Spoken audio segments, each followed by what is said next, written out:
Abrindo a nossa programação aqui da tarde, agora ela ocupa uma das poltronas aqui no nosso palco, porque a gente vai dar início ao nosso painel Cultura e Práticas nas Empresas para Valorização Profissional e Engajamento. E convidamos para que venha ao palco a Paula Basso, que é psicóloga, mentora, consultora e head da empresa Caminhare, e ela fará a mediação do nosso painel.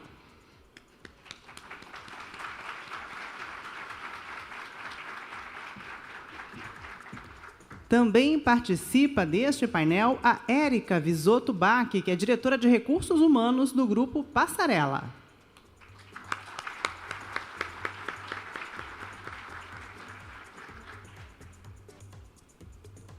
E convidamos também a Viviane Goulart, que é founder da Incora.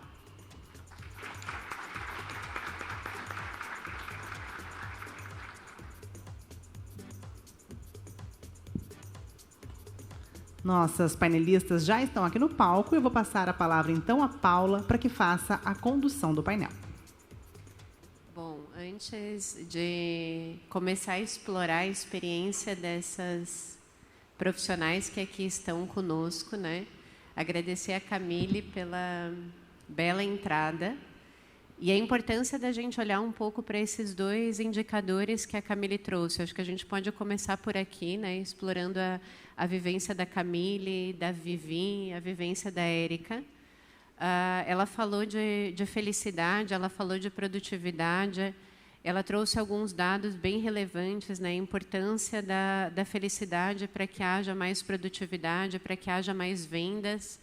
Então, eu começo perguntando para vocês como vocês estimulam e articulam essas duas dimensões na experiência profissional e nas empresas de vocês. Boa tarde a todos. Camille, parabéns, ótima palestra. Mas antes de responder, eu gostaria de dizer que eu estou aqui representando um seleto grupo de gestão de pessoas, né? Está aqui todo o time presente e não podia falar que apenas estou representando um seleto time que faz um excelente trabalho. Mas quando a gente fala aqui sobre essa questão de propósito, porque eu entendi e ficou muito forte, Camille, que felicidade tem a ver com propósito, né? Mas quando eu penso lá dentro da empresa, quando a gente olha a área de gestão de pessoas, o quanto é necessário ir lá atrás, lá no planejamento estratégico da empresa, entender o porquê que a empresa existe, para onde ela quer chegar, né? Qual que é o DNA, a cultura dessa empresa, para então, depois sim, aplicar práticas de gestão de pessoas. Que a Venato já dizia, né? Ele tem 6 passos brilhantes que a gente deve agregar, aplicar, recompensar, monitorar e monitorar resultados. E ele é o pai da administração. E quando ele traz isso, ele liga o fato de que lá no planejamento estratégico e lá no planejamento de gente, a gente precisa selecionar esses aspectos da cultura para realmente colocar em prática o que é real. E aí, voltando aqui para o nosso exemplo vivido do Grupo Passarela, né, algo que a gente fez essa semana como exemplo prático, né? Vamos olhar como é que a gente está selecionando as pessoas, né? Qual que realmente é o fit cultural, qual que são aquelas competências que são inegociáveis para nós enquanto empresa, que a gente precisa identificar nos candidatos, mas que eles também entendam a nossa empresa. A escolha não é só da empresa, a escolha é dele também. E para que esse propósito de vida dele seja alcançado, tem que conectar com o propósito da empresa. Então, um exemplo muito prático, que eu já coloco aqui e compartilho, é que a gente redesenhou todo o processo seletivo e treinou o nosso time de gente que está lá na ponta, né, fazendo um belo papel com a liderança no dia a dia. Quais são as competências que se conectam com a cultura da empresa? Exemplo no grupo, para nós, simplicidade é tudo. Mas a gente olha muito para a orientação ao resultado, orientação ao cliente, fazer bem feito, fazer de forma cautelosa. E quais são as perguntas que o nosso time de gente faz que consegue realmente identificar? E o nosso líder está preparado também para fazer essa entrevista e aprofundar, ir lá a fundo, entender, foi treinado, ele sabe como conduzir um processo seletivo. E não estou falando só externo, não estou falando só de processo seletivo externo, o processo misto também. Então, acredito muito que, desde uma seleção bem feita, né, a gente já começa por aí, né, selecionando as pessoas certas. E existe o mantra, né? Pessoa certa no lugar certo, mas no momento certo da carreira. E aí eu vejo que esse é um exemplo importante para colocar aqui, que eu entendo que começa ali pelo propósito. A pessoa pode ter entrado na nossa empresa como um jovem aprendiz, com o propósito de seguir carreira. E nós temos o compromisso de identificar isso lá nessa seleção. Aonde ela quer chegar? E esses líderes também compartilharem isso. O que mais, Vivi? Eu vou complementar aqui, vou puxar um pouco do que o nosso professor Karnal falou aqui na palestra das 11 horas, porque, além desse exemplo prático que a Érica traz, tem uma questão muito importante. Eu tenho 20 anos de vivência em áreas de negócio. E os meus últimos anos eu dediquei a entender neurociência e comportamento, porque depois de tentar há muito tempo como head de inovação e novos produtos, eu vi que o que move o ponteiro lá, a última linha do DRE, é uma cultura forte e pessoas dentro da empresa. Então, no meu propósito profissional, fazia sentido entender como a gente se move, o que faz a gente sair da cama todos os dias e trabalhar feliz e empolgado, né? E aí, parte do princípio que eu acho que a Camille também trouxe muito bem, e o professor Karnal reforçou, que a área de pessoas, de motivação da empresa, ela não deve estar delegada a um RH. O RH vai ser um caminho, vai ser o que vai, talvez, sustentar com programas, com processo, mas ele deve ser a preocupação número 1 do fundador, do CEO, do presidente da empresa, assim como da diretoria. Enquanto a gente não entende que a área de negócios está extremamente atrelada a pessoas, a gente subjuga isso e a gente vai ter dificuldade de sair de uma cultura que nos formou por muito tempo, né? E que fazia sentido lá na Revolução Industrial, que a gente falava da comando e controle, ou cenoura e chicote, né? E aí a gente pensava que era com remuneração, com bônus, que a gente movimentava as pessoas, ou com salário. Hoje, em 2023, já muitas pesquisas, experimentos de ciência mesmo, já mostraram que remuneração ele é um fator higiênico. Se ele estiver abaixo, ele desmotiva. Se ele estiver justo, é ok, mas não é o que vai fazer, o que vai engajar. Você pode promover lá um aumento salarial, alguns meses ali vai refletir, depois de uns 6 meses, talvez ele volte a reclamar por alguma outra questão. Então, não vai ser salário, né? Pesquisas muito recentes, aí da última década, nos mostram que é o desafio, ele se sentir engajado ou por uma causa justa, ou por um propósito, e ele tenha esse reconhecimento dentro do trabalho dele. E aí acho que Camille foi muito feliz no exemplo quando você fala que para um diretor, para você, o fundador, o presidente da empresa, pode ser um cruzeiro, alguma outra coisa.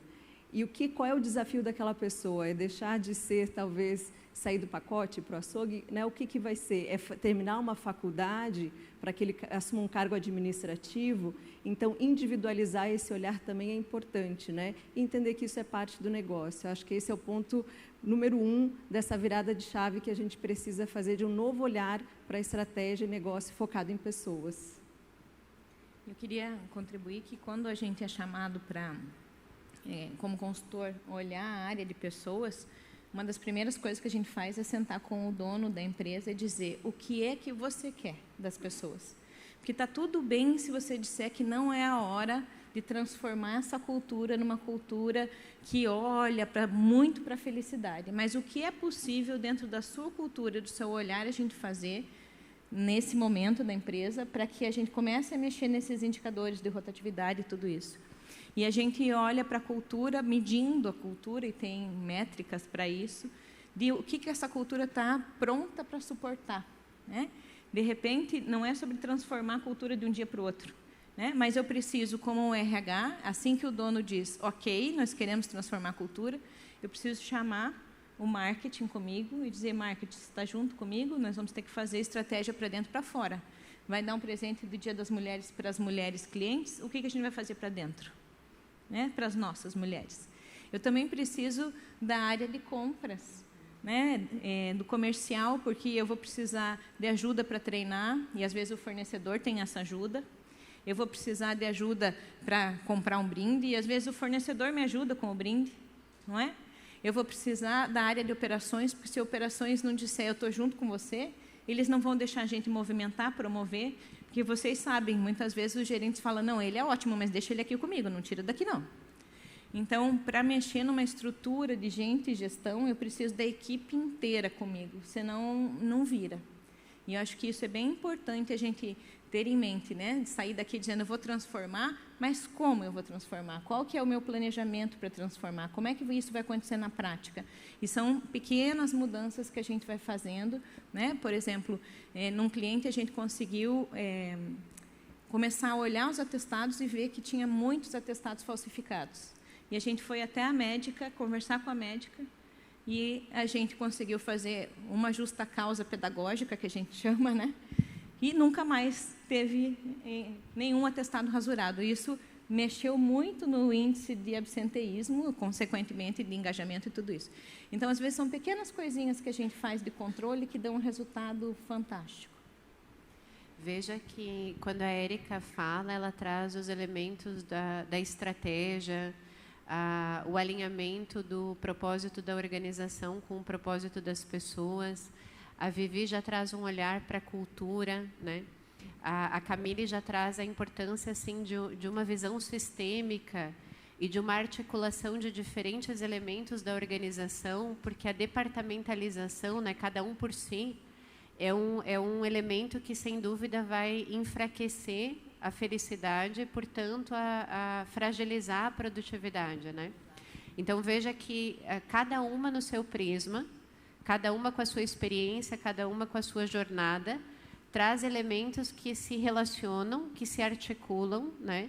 E que dão para nós, iluminam caminhos que nos ajudam a pensar no que, de fato, a gente pode fazer a partir dessa palestra que está acontecendo aqui hoje, nas empresas de vocês, para que a felicidade seja um elemento presente e para que isso se reverta em resultados, né? Para que o bem-estar se reverta em resultados. E um aspecto que eu acho útil de contribuir, já lançando uma outra pergunta aqui para a gente discutir, é o quanto isso parte de um interesse sincero, né? Quando a organização compreende, né, a Camille falou, né, que as pessoas não é uma coisa, né? As pessoas não são uma coisa, né? As pessoas são um ativo. Quando as empresas compreendem, ou quando ela diz ainda no início da palestra, o que acontece quando as pessoas não querem? Nada acontece. Então, quando a organização compreende a grandeza que está por trás do ser humano, né? E essa grandeza multiplicada em 90, 100, 120 braços, que são quem toca a operação de uma loja todos os dias, por trás dessa grandeza se desperta um interesse sincero. E quando eu tenho um interesse sincero em algo, eu presto atenção, né? Eu estou atento ao que é importante para aquela pessoa, ao que faz sentido na vida dela, né? E não raro, além de prestar atenção, eu pergunto, eu questiono, eu quero saber, né? Eu tenho um espírito investigativo, daquele que está interessado em entender o que faz a diferença. E eu trago esses dados para articular com os subsistemas de RH, eu trago esses dados para articular com a estratégia, para que a gente possa ser criativo e, muitas vezes, com pouquíssimos recursos ou quase nenhum, possamos construir caminhos que sejam úteis para as nossas pessoas e, consequentemente, para a nossa organização. Então, acho que um pouco aqui do que a gente está falando. Mas vamos lá, Camille falou sobre a cultura, que a gente está trazendo elementos da cultura, né? O que uma cultura precisa ter e quais são as boas práticas na experiência de vocês que nos ajudam a engajar, que nos ajudam a valorizar os profissionais que estão conosco? Eu tenho um exemplo muito bonito no Grupo Passarela, porque a família Simeone, ela é muito próxima às pessoas. E eu preciso citar aqui a Diclei, que é a sócia proprietária, que é uma pessoa fantástica, e quando ela conversa com as pessoas é genuíno, né? E não é o fato de ser a dona que faz com que as pessoas a escutem, mas é pelo interesse genuíno por pessoas. E no Grupo Passarela, essa família, ela tem esse interesse tão forte que faz com que todas as outras pessoas passem a cuidar mais das pessoas. Eu queria citar um exemplo aqui, sem nomear, né, obviamente por uma questão de ética, mas tem uma pessoa da limpeza dentro do grupo, e essa história eu fiquei sabendo, né, não estava no grupo na época, mas é um exemplo que retrata exatamente esse cuidado dentro da cultura do grupo. E essa senhora, ela, enfim, ela teve um filho roubado, e esse filho, depois ela reencontrou, e a família, né, Simeone, né, aqui vou citar de Clay, comprou um celular smartphone para ela poder realmente conversar com esse filho, né, e conhecê-lo um pouco mais por vídeo. E isso é um exemplo genuíno, talvez. Não precisaria ser feito isso, né? Onde está na política do RH que diga que tem que fazer isso? Mas foi um interesse genuíno pela pessoa. E essa senhora, ela passa por todos os locais da empresa. E essa alegria, essa reciprocidade com que ela recebeu, contagia a todos. Isso é um exemplo que eu falo que é cultura. Está lá, está dentro, está no dia a dia, é sentido, é absorvido. Tivemos há pouco tempo uma pessoa que trabalha há 20 anos no grupo, que passou por uma situação de doença, de câncer. E eu posso falar algumas coisas aqui, porque eu estou menos tempo no grupo e consigo sentir isso muito forte.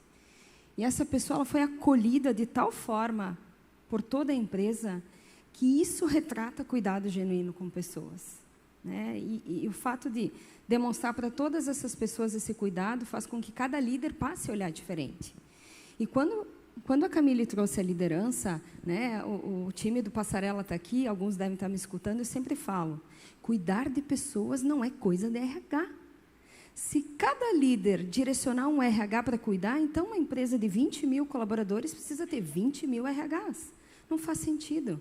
Quem cuida de pessoas são líderes, são pessoas, são outras pessoas que genuinamente escolheram estar numa posição de cuidar de pessoas, né? E quando realmente o líder entende que o propósito dele é cuidar de pessoas e a cultura que está, né, inserida realmente demonstra isso, só tem a ter ótimos resultados. A Camille comentou antes, né? Aquela loja que o absenteísmo bate. Nós temos lojas que a gente olha lá os indicadores de gente, está muito claro. Turnover baixo, absenteísmo baixo, uma retenção melhor, um clima mais agradável, faturamento melhor, processo em andamento, tudo certinho. Quando você olha, são os líderes que cuidam genuinamente de pessoas. O que a Érica está colocando aqui, que a pergunta é o que é base de uma cultura forte, ela é feita por algumas camadas. A primeira camada que eu costumo falar, ela vem da fundação, do presidente, de quem está à frente, né? É o principal motorista ali. E a base para isso é confiança. Então, a base de uma cultura forte, e aí você tem a base de confiança nessa camada, você constrói outras atitudes, outras virtudes em cima dessa base de confiança. E ela não tem como, algumas coisas eu concordo que não são top-down numa empresa, mas a cultura ela é top-down, né? E ela não é o que está lá na parede, não é aquele exercício que está lá no site dos valores, é como eu dou bom dia, é como eu pratico essa intenção genuína nas pessoas, e dificilmente quem observa diretores e liderança tratando as pessoas com respeito, dificilmente vão conseguir fazer de outra forma. Se faz, destoam e o organismo ali por si só vai tirando essas pessoas. Não fica, né? Não fica, né? Não perdura.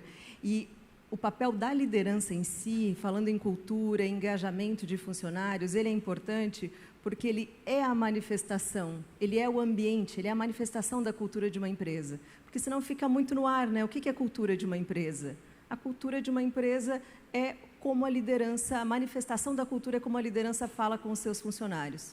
Então, não tem como a gente ler o encantamento da Disney e querer encantar os nossos clientes e voltar. Pode até ir lá fazer um treinamento na Disney, que é maravilhoso, mas só vai conseguir colocar na prática na sua empresa se os seus funcionários forem tratados com respeito, porque as pessoas não dão aquilo que não recebem, dificilmente dão. Se dão é por um tempo, né? A corda fica curta e estica demais, estoura. Além da base de confiança na cultura, contei para vocês que eu fui mergulhar em neurociência e comportamento para entender como que a gente funciona, e tem uma pesquisa muito bacana que ela levou 10 anos para ser feita, conduzida pelo Paul Zek. Ele é um americano e ele queria entender o que faz uma pessoa confiar na outra, o que acontece, como que isso se dá. E ele tinha, né, já uma suspeita por conta de testes que foram feitos com macacos, que era a ocitocina. Então, quanto maior o nosso nível de ocitocina, maior o meu nível de confiança numa pessoa. E ele conseguiu comprovar isso depois de 10 anos, ele conseguiu colocar isso, autorização de empresas do varejo americano, empresas das Big Techs. Então, o time dele de laboratório foi para dentro das empresas e ele conseguia fazer experimentos. Ele media, tirava sangue, media a atividade cerebral das pessoas logo após um experimento numa reunião.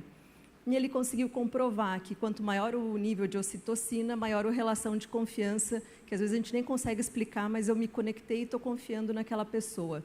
Então, ele conseguiu trazer uma explicação científica para isso. Mas aí a pergunta é, como é que eu faço para aumentar o nível de ocitocina, então, nas pessoas, né? Tem spray nasal? Como que eu faço isso, né? Até tem, mas não vai ser prático. O que ele, a partir desse experimento no laboratório, ele conseguiu estabelecer, pelo menos, alguns comportamentos de gerência, de gestão, que promovem a ocitocina. E o melhor que eu entendo dessa pesquisa, além de comprovar, coisa que talvez vocês aqui de forma empírica até já saibam, mas o que ele consegue comprovar e as atitudes, elas não têm custo de orçamento para a gente implementar, né? São atitudes mesmo. Então, é reconhecer a excelência, e melhor ainda se você reconhece a excelência, que é o feedback positivo, se você reconhece na hora que aquilo acontece em público. Além de aumentar a ocitocina dessas pessoas, ela mostra para as demais qual é um comportamento esperado e plausível para a empresa. Então, ele tem tem uma força muito grande no ambiente de confiança. E, às vezes, eu já ouvi muito no ambiente corporativo, não, se eu começar a dar muito parabéns ali, vai se sentir, daqui a pouco já está muito com o nariz empinado, ou vai querer aumento, né? Ou vai achar que já está pronto para partir para uma próxima. E é o oposto disso, né? Ter uma pessoa com uma autoestima bacana dentro da empresa é muito bom, é muito mais positivo do que negativo, e até para os seus clientes e negócio. Um outro comportamento, ele levantou 8, eu vou citar 3 aqui pelo nosso tempo, mas além de reconhecer a excelência, é dar clareza. E aí a Camille trouxe isso muito bem.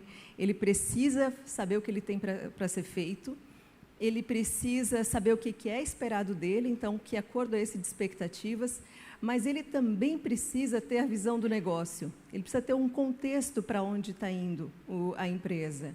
E talvez a gente, quando está numa posição de liderança, numa diretoria, a gente está lá com vários indicadores, em reuniões de planejamento, tentando desviar do cenário macroeconômico, olhando vários indicadores, talvez, aí de turnover, e a gente tem um contexto muito claro do porquê que as decisões estão sendo tomadas.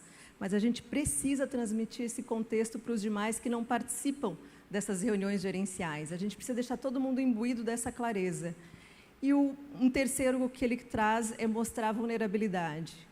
Então, quando eu não sei alguma coisa e eu contar com a pessoa e falar, poxa, esse aqui não é meu ponto forte, tu me ajuda nisso? Né? A gente sabe hoje que o papel do líder não é o papel do super-herói que sabe tudo, que dá conta de tudo, né? A gente ainda usa o termo mão de obra, que também é lá a herança da Revolução Industrial, e, na verdade, nós não somos mão de obra, nós somos cabeças, um corpo inteiro de obra, de talento, né? Então, quando eu reconheço isso e falo para a pessoa, pô, queria contar contigo nessa ponta aqui, que aqui eu não estou muito na operação, aqui nessa parte eu não sei. Tu traz para mim, mostra uma vulnerabilidade, também você consegue aumentar a ocitocina e o nível de confiança da empresa, e isso forma uma cultura forte, né?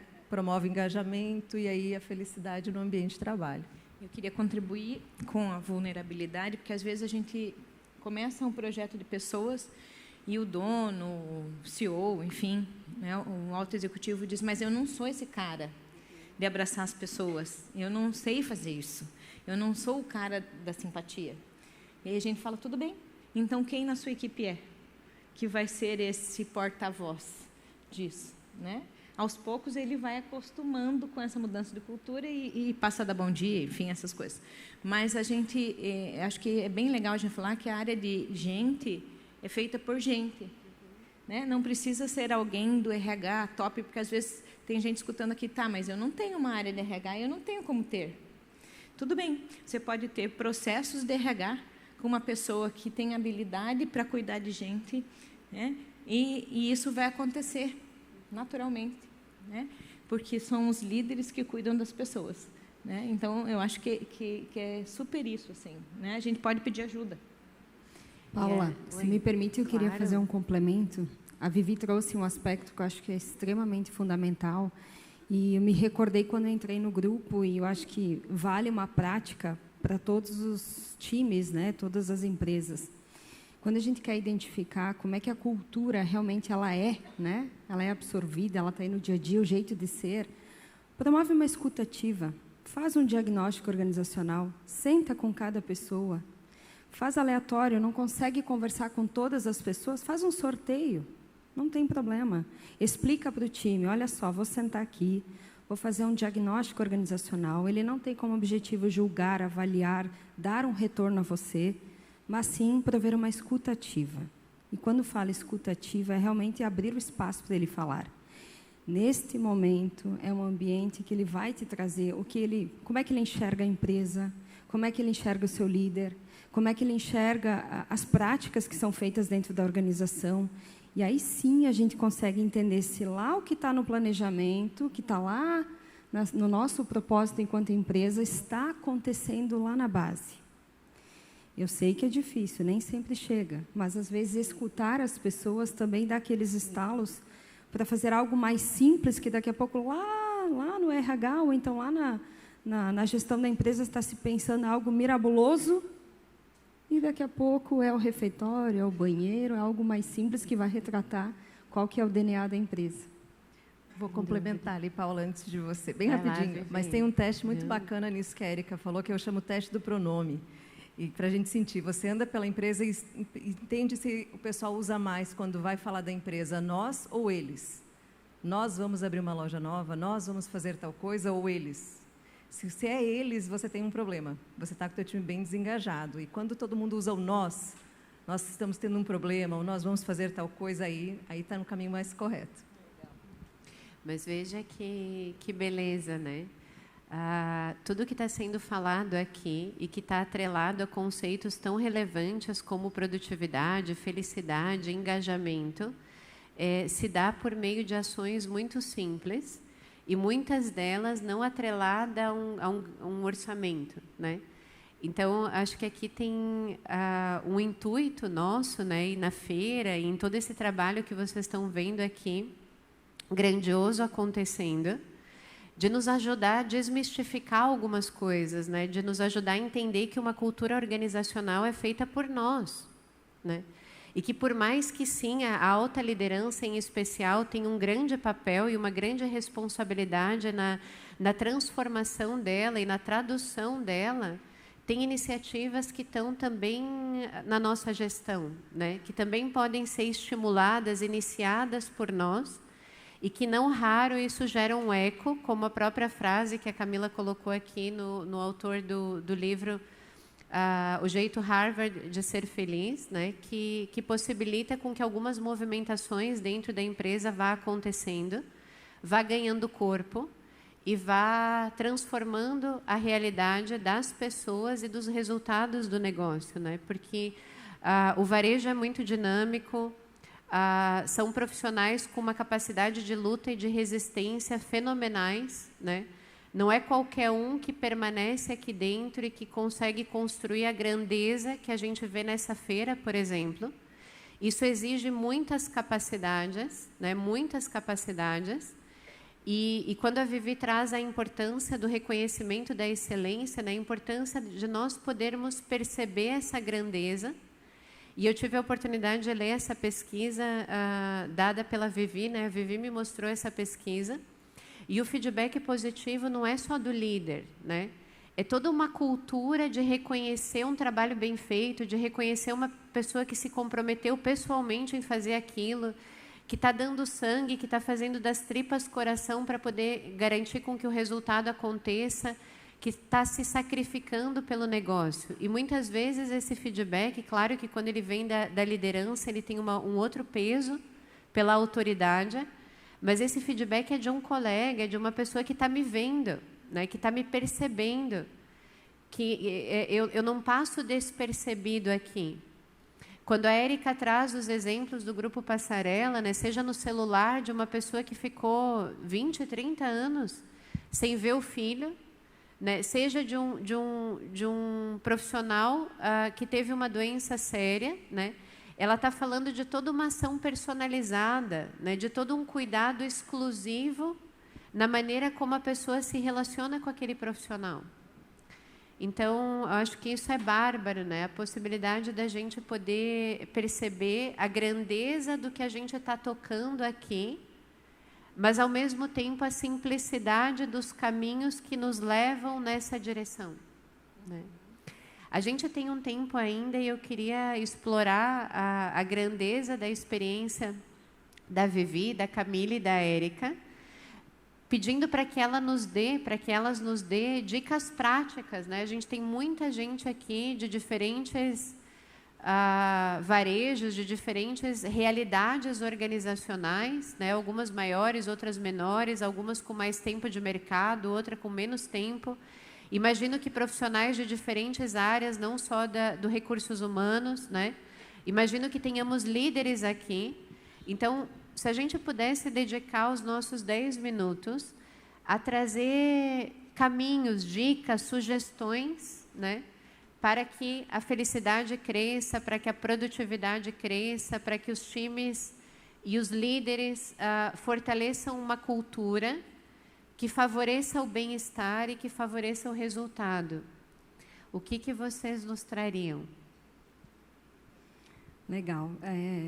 Vou trazer alguns exemplos e práticas que já são feitos no grupo e que tenho certeza que, se tirasse, ia fazer uma falta danada, porque já é intrínseco dentro do grupo e, às vezes, a gente pensa, vamos dar repaginada e vamos tirar? Mas aí a gente escuta as pessoas, não, isso é muito importante para mim, né? Então, tem uma prática do destaque do mês, né? Claro que isso é feito lá nas reuniões de piso, onde é destacado a pessoa que teve o melhor comportamento, a pessoa que bateu a melhor meta. E isso é um prazer para essas pessoas ir lá na frente, né? Serem premiadas pelo próprio líder. E não tem investimento, claro, existe um investimento financeiro para isso, mas, em razão de todo o resto, o investimento é mínimo, mas o retorno é muito grandioso. Além disso, a gente tem a prática dos multiplicadores, né? É um projeto que foi iniciado e a gente está avançando em todas as lojas, que é realmente identificar as pessoas que têm um perfil para andragogia, para ensinar o adulto, não pessoas, não apenas líderes, mas pessoas que realmente tenham aquela habilidade de ensinar e que tenham o conhecimento para ser aquele multiplicador, aquele padrinho do novo colaborador ou de um colaborador que está numa nova função. E isso, gente, é algo que a pessoa se sente segura, confiante. Na hora de conversar com algum cliente, se tem alguma dúvida, não fica aquele medo, que tem aquela pessoa a conversar, né? Nós temos também algo que é lindo dentro do grupo, que foi definido o aniversário de cada função. Cada profissão dentro da empresa tem uma data. E isso, gente, para eles, o dia do açougueiro, o dia do padeiro, o dia da recepcionista, o dia do líder, tem todas as funções têm um dia. E isso, para eles receber lá um prêmio naquele dia, um cartão, faz todo sentido, né? Então, são pequenos gestos que, às vezes, né, o investimento é tão pequeno, mas a emoção de ser lembrado, né, isso se torna diferente.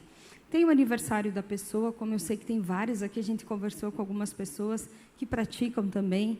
E aniversário, né, eu brinco lá com os meus colegas que, para mim, a data mais importante do ano, né? Falo para todo mundo. Assim como é importante para mim, para o outro também é, né? Ele também gosta de ser lembrado, né? Esse gesto, apenas às vezes, de um cartão é simples. Experimenta não dar o cartão. Experimenta deixar de lembrar. O efeito contrário que isso causa, né? Estamos também dentro do grupo com a Universidade Passarela, né? É uma universidade fantástica, já formou tantas pessoas, já promoveu tantos projetos de desenvolvimento, né? Aqui, terminamos há pouco tempo, em janeiro, foi feita a formatura de liderança estratégica, vários coordenadores foram até a matriz, foi feita a formatura com, né, o chapéuzinho, com o diploma. Quanto feedback positivo recebido dessas pessoas, no sentido de dizer, poxa, investiram em mim, investe em mim. Está ligando o meu propósito de vida, né? estou vendo que está acontecendo as coisas. Aqui eu sou feliz, eu sou reconhecido. Me ajudam no desenvolvimento. Temos também dentro da universidade o GAP, que é uma gestão de alta performance para os nossos, né, gerentes e gestores corporativos. E aí são debatidos inúmeros temas, né, dentro da estratégia da empresa. Tem momentos também individualizados com uma coach, para ele poder realmente ter aquele momento de falar sobre as suas dificuldades num ambiente mais seguro, onde ele se sinta, né, mais confortável.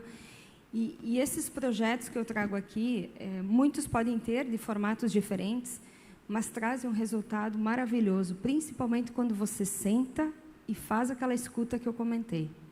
Às vezes a gente olha de fora e pensa assim, mas será que está surtindo efeito isso? Será que realmente está surtindo? Mas quando você senta com a pessoa e pergunta para ela, o que está fazendo sentido aqui na empresa? O que hoje você entende que aquilo que a empresa investe em você, o que ela investe que traz um retorno para você? E aí vem a Universidade Passarela, aí vem o destaque do mês, aí vem, nossa, o dia que eu ganhei um cupcake no meu aniversário, poxa, eu dei para o meu filho, ele ficou tão feliz. São esses exemplos, né, que a Camille comentou antes também, né, é que torna genuíno esse cuidado, né? Nós fizemos agora há pouco também algo que foi muito bacana, que foi um encontro de RH, porque nós percebemos que a gente tinha que resgatar o propósito de ser RH. Por que as pessoas escolheram ser RH lá atrás, lá quando optaram no propósito de carreira, né, Camille? Por que ser RH? Porque gostam de cuidar de pessoas. E aí, naquele movimento, a gente realmente fez algo pensando nesse resgate do real propósito. E, às vezes, esse investimento de 2 dias reunidos, né, falando sobre esse propósito, o quanto isso vai dar de retorno para nós, lá no cuidado do dia a dia, para essas pessoas de gente também entenderem que elas são propulsoras no movimento junto com o líder, que tem que pegar na mão do líder e insistir, insistir, insistir. Eu sei que não é fácil, precisa ter coragem para falar coisas difíceis, mas é o nosso papel. Vamos lá, eu te ajudo, vamos montar o roteiro desse feedback. Vamos lá, vamos fazer os 7 passos em conjunto. Não tenha medo, vamos fazer um exercício aqui. E qual que é o real papel do RH, né? Então, nesse movimento que nós fizemos, foi muito bacana, recebemos feedbacks positivos também. Então, trago aqui algumas práticas que a gente faz lá na empresa. Vai ter outros projetos que estão no forno, né? O time está aqui, mas tenho certeza que vocês também teriam vários exemplos para compartilhar conosco. Érica, antes da Vivi e da Camille, eu lembrei do comitê de gestão. Perfeito, obrigada. Um baita comitê criado pelo grupo, com profissionais de diferentes áreas, alguns formais, né, que estavam em todas as reuniões, alguns que eram convidados de acordo com os temas que eram discutidos, mas se debruçando juntos, assim, dedicados a olhar alguns problemas que tinham um impacto em todo o sistema organizacional, né, buscando alternativas, se comprometendo juntos. Eu acho que foi uma baita iniciativa que continua e que vem nessa linha que tu estás trazendo. Bacana. É um momento que, quinzenalmente, os gestores de diversas áreas se reúnem com uma pauta e é um momento de discutir, debater, né, prover ideias, entender qual que é o melhor caminho para que melhore os processos e que gere aí a melhoria na organização como um todo. E esse comitê gestor, ele funciona cada 15 dias, como eu comentei, mas nunca tem uma pauta fixa, né? É algo que, conforme o dia a dia vai acontecendo e surgindo algo novo, é o momento de sentar e discutir, debater, é muito, muito bacana. Vai lá, Vivi.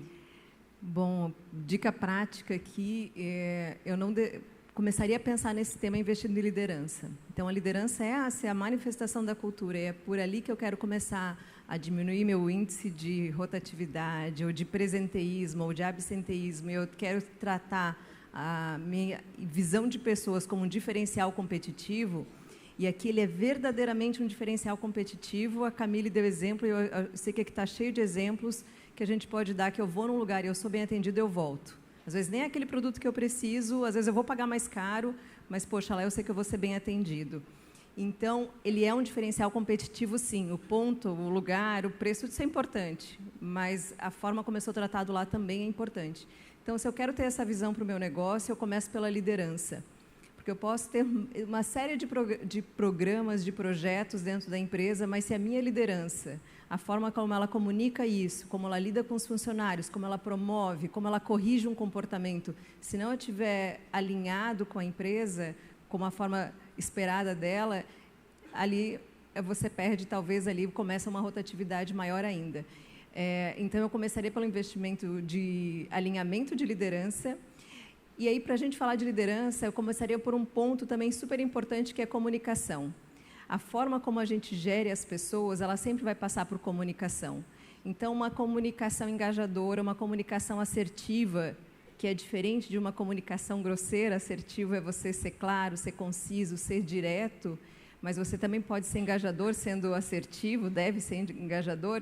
Ele também é importante, porque a cultura, a nossa empresa, o dia a dia do varejo, ele é feito de narrativas e de histórias, né? Recuperando um pouquinho do que o professor Karnal também falou hoje, que eu achei sensacional, o tema dele complementa muito o que a gente está conversando aqui, essa visão que a gente precisa ter atualizada, pensar em upskilling, reskilling, ele passa pelas narrativas que a gente conta.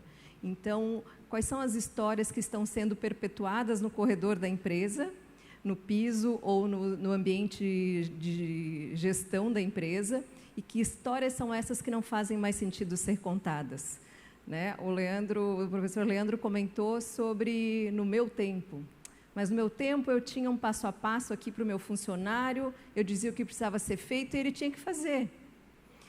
E aí, com o tempo, a gente descobriu que isso não funciona mais, né? Porque a gente mudou, a nossa forma de ser motivado foi mudando ao longo do tempo. E que bom, né? E que bom que a gente também muda e vai acompanhando esse monte de mudança tecnológica. Não é só tecnológica as mudanças que acontecem. Então, eu também preciso revisitar a forma como eu me comunico com as pessoas, as histórias que eu conto. E com uma bela de uma narrativa, quando a gente fala de propósito, de uma causa justa, de engajar as pessoas, é através da comunicação e das histórias que eu tenho contado dentro da empresa. Então, se a minha empresa tem 20 anos, todo mundo que está lá sabe como foi o começo? Né? Sabe como foi, como ela foi construída? Como que a gente chegou até aqui? E como que a gente se mantém até aqui? E como que a gente pretende continuar para os próximos anos? Todo mundo tem essa narrativa clara em que pode ser uma narrativa que engaja. Que histórias as lideranças têm contado? Quando a gente fala no ambiente de pressão, e sempre vai ter, a gente não vai diminuir a pressão, mas de que forma está sendo feita essa pressão? Eu não tenho como evitar o estresse, especialmente no varejo, que a gente está lá com a loja aberta de domingo a domingo, mas como que eu tenho conduzido dessa forma para que eu não vou aliviar, mas diminuir essa pressão? Como que eu estou fazendo com que as pessoas lidem com isso e gerenciem a sua vida pessoal e profissional? Passa sempre por comunicação. E por mais que você pense assim, poxa, mas aí eu tenho um gestor lá que é da área de finanças ou é da operação, ele não vai ter o forte dele, não vai ser comunicação. Aí a gente precisa lembrar também que comunicação, ela não é nata, ela não é um dom. Ela pode ser aprendida, desenvolvida, e mesmo para quem tem o dom ou que ela veio nata, ele também vai precisar desenvolver, porque a forma como a gente se comunica, ela muda todo o tempo. Muito mais acelerada hoje pela forma como a gente tem de comunicação mais rápida, pelas redes sociais e pela interação via WhatsApp, uma série de ferramentas que a gente tem, já mudou o nosso ponto de comunicação. Então, há 20 anos atrás, eu fiz uma faculdade de comunicação que hoje não faz sentido nenhum se eu não estivesse me atualizando o tempo inteiro. Não faz sentido só ter um diploma, como disse o professor Leandro. A gente precisa estar toda hora fazendo um reskilling das nossas habilidades. Então, independente se é de uma área técnica ou se é de uma área de finanças, eu preciso que esse líder tenha uma boa comunicação e que ele saiba contar histórias, que ele tenha uma boa narrativa, que ele envolva a equipe dele num propósito do negócio e individual. Parece muita coisa, né? Então, eu tenho que entender individualmente cada profissional da minha área, mas eu também tenho que ter a visão toda da empresa, e é isso mesmo, precisa. Se você é líder, se você está à frente de pessoas, você representa o negócio, e o negócio ele vai andar de forma produtiva se você também entender individualmente a sua equipe. E a gente consegue comprovar que isso afeta diretamente a sua margem de lucro, que hoje é muito esmagada no varejo alimentício, a gente sabe. Né? Talvez aí passe aí de 2%. Mas qual é o custo que está indo para a rotatividade de treinamento? Qual é o custo de você fazer processo de recrutamento e seleção? se desafia a pegar uma fatia do teu custo anual do ano passado e investir em pessoas, treinamento e desenvolvimento. Você vai ver que a economia para esse ano vai ser maior. Eu já fiz esse desafio numa empresa há 5 anos atrás e a gente conseguiu fechar o ano com um número muito menor de rotatividade. A gente aumentou expressivamente o investimento em pessoas e ainda assim a gente conseguiu aumentar a margem de contribuição. Porque dificilmente está lá no planejamento de vocês, esse ano eu vou gastar 10% em rescisão, né? A gente não deixa isso planejado de uma forma tão alta, mas ele vai acontecer se você não olhar para o número. Então, a estratégia de negócio tem que andar junto com a estratégia de pessoas e isso passa por liderança. Então, de forma prática, que não talvez tão prática, né? Mas eu preciso de um olhar muito criterioso para o desenvolvimento de lideranças e atualizar, e atualizar, e atualizar sempre a liderança para que essa cadência aconteça em toda a empresa. E eu queria acrescentar 2 dicas que eu acho que assim, prática e rápida, que o nosso tempo está acabando também. A primeira é gaste café. Sente com as pessoas e converse. Chame para um café lá na sua lanchonete. O que você quer, o que você espera, o que você está fazendo aqui. Entenda as pessoas, né? Converse, entenda quem é a Maria que trabalha com você, quem é o João, entenda elas. E a segunda coisa, faça o seu administrativo ir para a loja. Faça ele sair do administrativo e passar um dia vivendo a loja. Isso vai aumentar a felicidade com certeza, porque diminui o ruído entre o administrativo e a loja. E isso, quem está sentado aí sabe bem, porque estou vendo os sorrisos aí, que esse atrito, muitas vezes, é o que deixa a gente insatisfeito, ou na loja ou no administrativo, ou porque o administrativo não entende, ou porque a loja não entende. Então, quando eu faço o dia de ir para a loja, né, na empresa, eu diminuo o ruído, faço eles ficarem mais coesos e entender que somos nós, não são eles e nós. E acho que essas são as dicas, assim, conheça seu funcionário para entender o que ele quer e faça seu administrativo ir para a loja, viver a loja. Tem um último elemento que eu quero contribuir, que me vem na fala delas, bem rapidinho. A admiração é um aspecto importante. Quando a gente admira, né, isso também nos mobiliza, isso também nos aproxima, isso também cria lealdade, fidelidade, solidariedade, que são alguns elementos tão importantes para isso que a gente está dizendo aqui. E um dos aspectos que gera admiração e confiança é a gente ser coerente, né? A gente dizer uma coisa e praticar. Isso não significa que nós sejamos perfeitos, né? Nós cometemos erros, nem sempre a gente dá conta de fazer aquilo que a gente gostaria, nem sempre a organização consegue cumprir exatamente com aquilo que ela planejou, mas a coerência ela parte de um esforço, de um interesse sincero, né? De uma dedicação em fazer com que aquilo seja uma realidade.